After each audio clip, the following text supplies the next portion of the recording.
Hi எல்லோருக்கும் வணக்கம். இன்னைக்கு தனிஷ்காவுக்கு லஞ்ச் பாக்ஸ்க்கு காளான் பிரியாணி தான் எப்படி பண்ணலான்னு பார்க்கலாம்.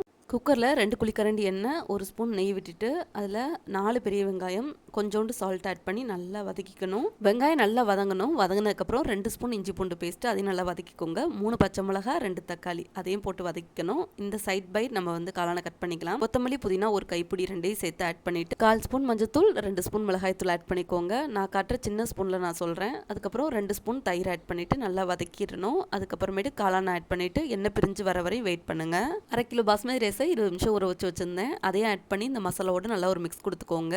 பெரிய கிளாஸில் 2 கிளாஸ் வந்துச்சு. ஸோ அதுக்கு 3 கிளாஸ் நான் வாட்டர் ஆட் பண்ணிக்கிறேன். 1க்கு 1.5 கிளாஸ் வாட்டர் அது சரியாக வரும். ஒரு மிக்ஸ் கொடுத்துட்டு கொதிச்சதுக்கு அப்புறமேட்டு நீங்கள் மூடி வச்சு மீடியம் ஃப்ளேம்லேயே வச்சுக்கோங்க. 2 விசில் விட்டு சிம்மில் ஒரு 2 நிமிஷம் வச்சுட்டு ஆஃப் பண்ணால் போதும். தம்மில் இருக்கும். 15 மினிட்ஸ்க்கு அப்புறம் ஓப்பன் பண்ணால் குலையாமல் அடிப்பிடிக்காமல் சூப்பரான காளான் பிரியாணி ரெடி. வீடியோ பிடிச்சிருந்தா சேனலை சப்ஸ்கிரைப் பண்ணிக்கோங்க.